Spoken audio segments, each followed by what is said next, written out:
previous podcast, I talked about Saadat Hasan Manto, an Urdu writer from 20th century. I narrated one of his pieces which was a mockery or a satire on the creation of the state of Pakistan. Today I'm going to narrate a story of his. It's another satire and it's based on pretty much a similar idea on the partition of India and Pakistan. So let's start. 2 or 3 years after partition, the governments of Pakistan and India decided to exchange lunatics in the same way that they had exchanged civilian prisoners. In other words, Muslim lunatics in Indian madhouses would be sent to Pakistan, while Hindu and Sikh lunatics in Pakistani madhouses would be handed over to India. I can't say whether this decision made sense or not. In any event, a date for the lunatic exchange was fixed after high-level conferences on both sides of the border. All the details were carefully worked out. On the Indian side, Muslim lunatics with relatives in India would be allowed to stay. The remainder would be sent to the frontier. Here in Pakistan, nearly all the Hindus and Sikhs were gone, so the question of retaining non-Muslim lunatics did not arise. All the Hindu and Sikh lunatics would be sent to the frontier in police custody. I don't know what happened over there. When news of the lunatic exchange reached the madhouse here in Lahore, however, it became an absorbing topic of discussion among the inmates. There was one Muslim lunatic who had read the newspaper Zamindar every day for 12 years. One of his friends asked him, "Maulvi Sahib, what is Pakistan?" After careful thought, he replied, "It's a place in India where they make razors." Hearing this, his friend was content.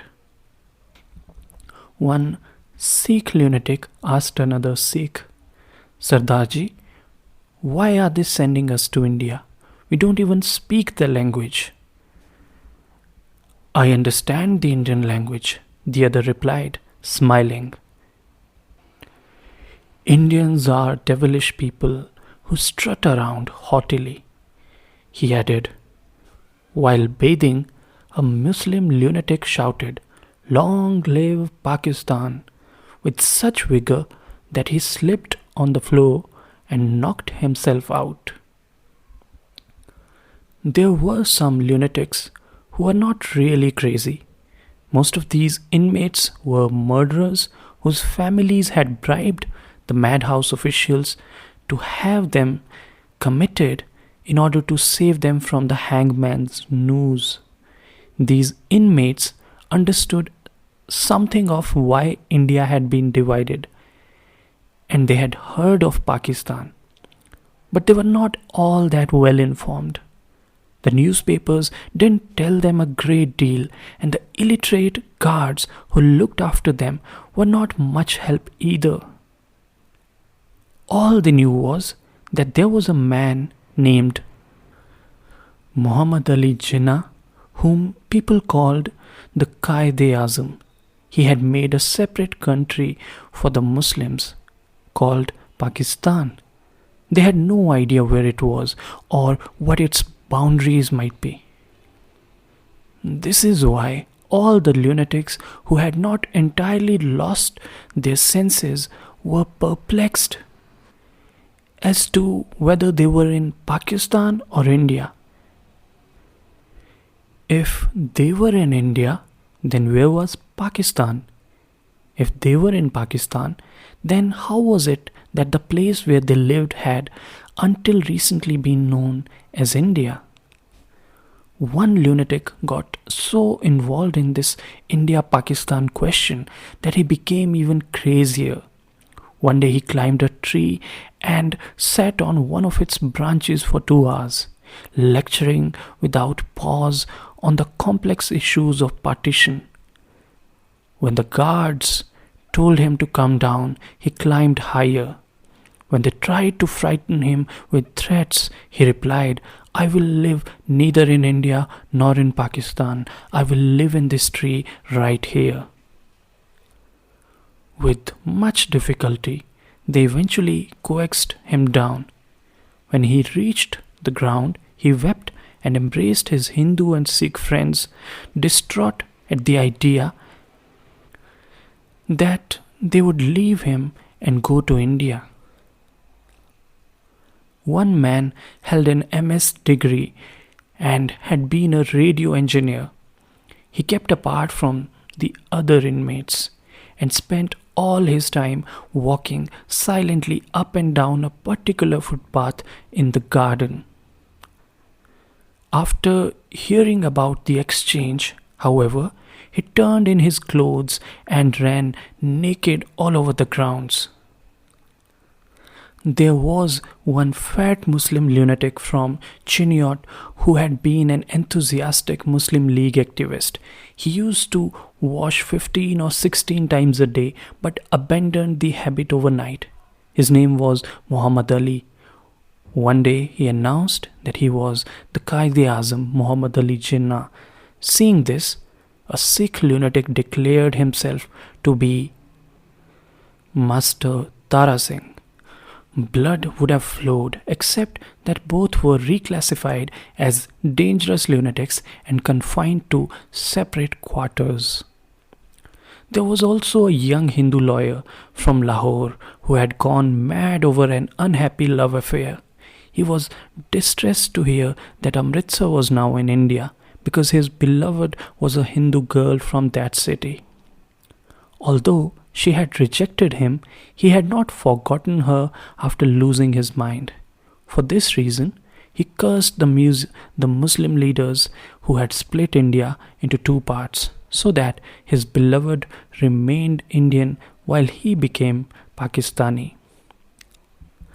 When the news of the exchange reached the madhouse, several lunatics tried to comfort the lawyer by telling him that he would be sent to India, where his beloved lived.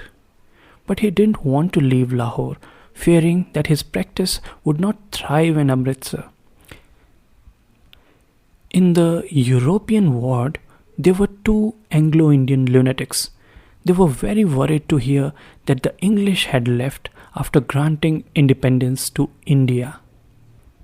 In hushed tones, they spent hours discussing how this would affect their situation in the madhouse. Would European ward remain, or would it disappear? Would they be served English breakfast? What would they be forced to eat poisonous, bloody Indian chapatis instead of bread? One Sikh had been an inmate for 15 years. He spoke a strange language of his own, constantly repeating this nonsensical phrase, Opdi gudguddi annex di bediyan o moong di dal of the laltain. He never slept. According to the guards, he had not slept a wink in 15 years. Occasionally, however, he would rest by propping himself against a wall. His feet and ankles had become swollen from standing all the time. But in spite of these physical problems, he refused to lie down and rest. He would listen with great concentration whenever there was discussion of India-Pakistan and the forthcoming lunatic exchange. Asked for his opinion, he would reply with great seriousness, Opdi gudguddi annex di bediyan di moong di dal of the Pakistan government. Later, he replaced of the Pakistan government with of the Toba Tek Singh government. He also started asking the other inmates where Toba Tek Singh was and to which country it belonged, but nobody knew whether it was in Pakistan or in India. When they argued the question, they only became more confused. After all, Sialkot had once been in India but was apparently now in Pakistan. Who knew whether Lahore, which was now in Pakistan, might not go over to India tomorrow, or whether all of India might become Pakistan?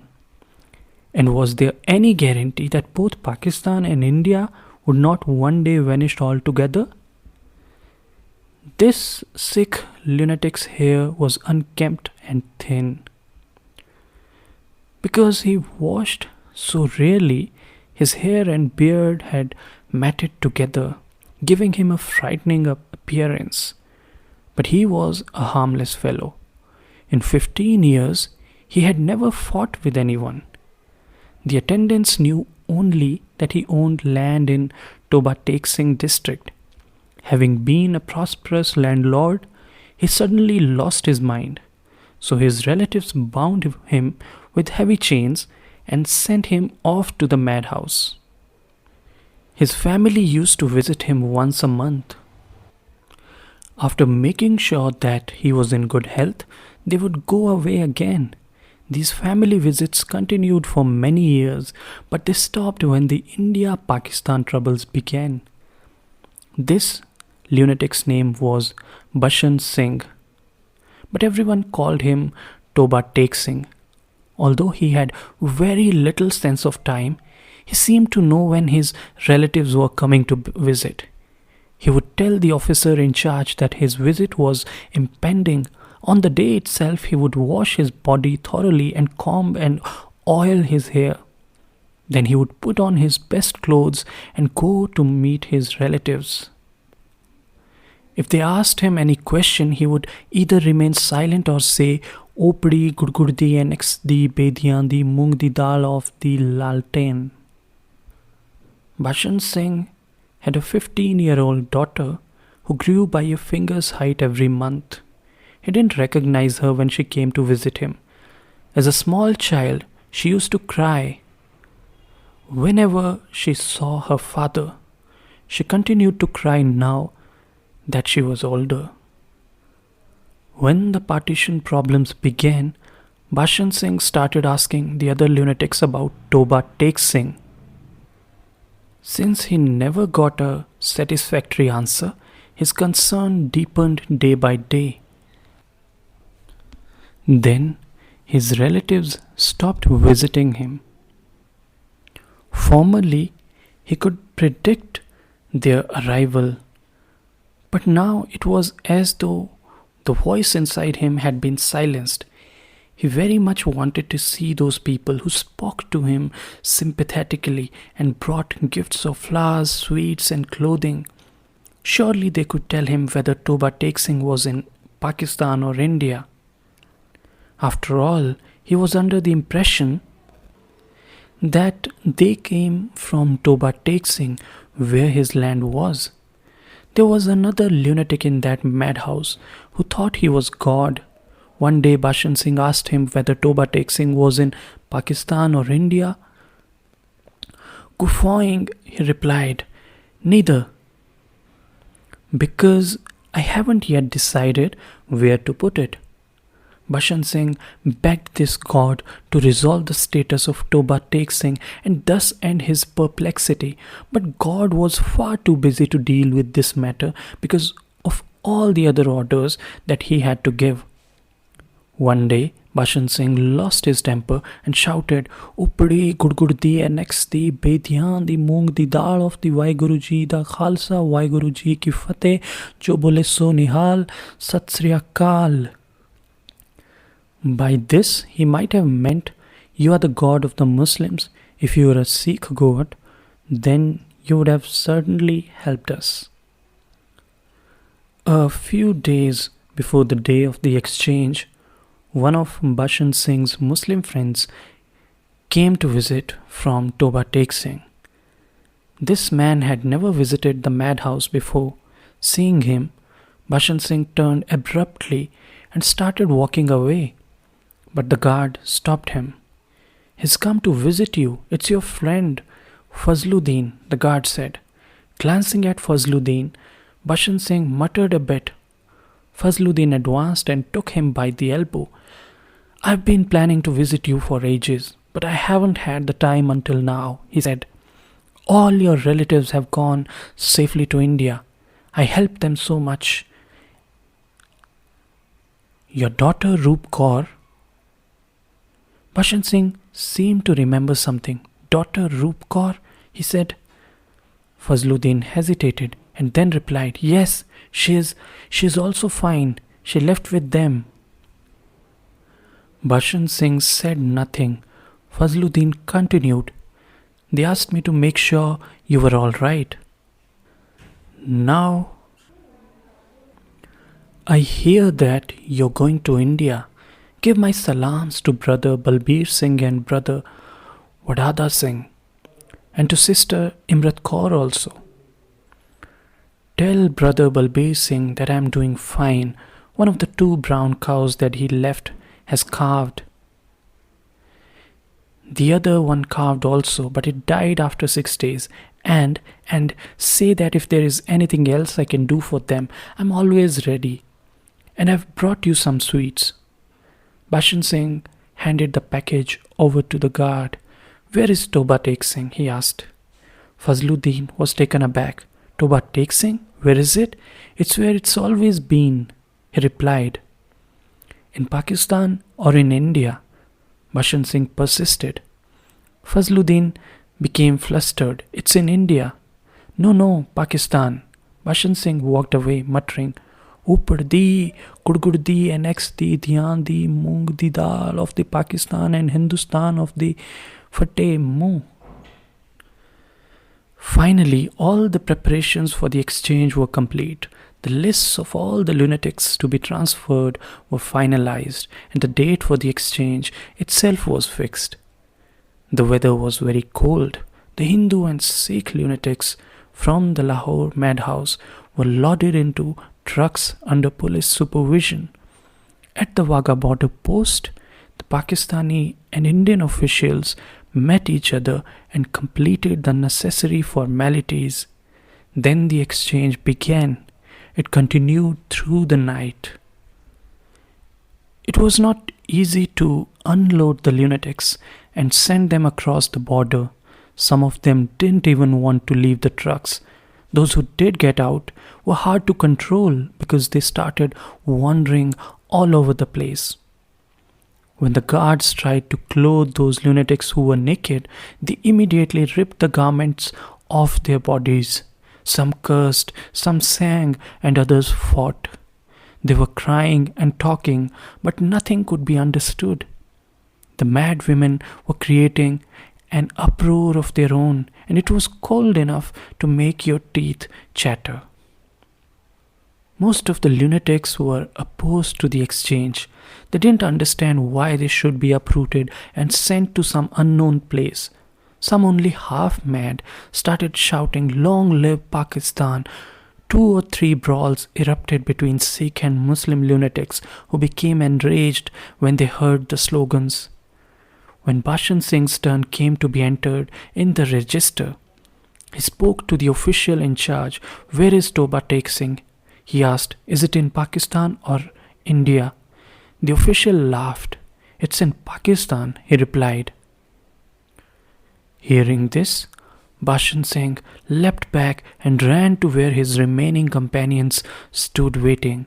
The Pakistani guards caught him and tried to bring him back to the crossing point, but he refused to go. Toba Tek Singh is here," he cried when he started raving at top volume. "Upar di, gudgud di, nex di, bediyan mang di dal of the Toba Tek Singh and Pakistan." The officials tried to convince him that Toba Tek Singh was now in India. If by some chance it wasn't, they would send it there directly, they said, but he wouldn't listen. Because he was harmless, the guards let him stand right there where he was while they got on with their work. He was quiet all night, but just before sunrise, he screamed. Officials came running from all sides. After 15 years on his feet, he was lying face down on the ground. India was on one side behind a barbed wire fence. Pakistan was on the other side behind another fence. Toba Tek Singh lay in the middle on a piece of land that had no name.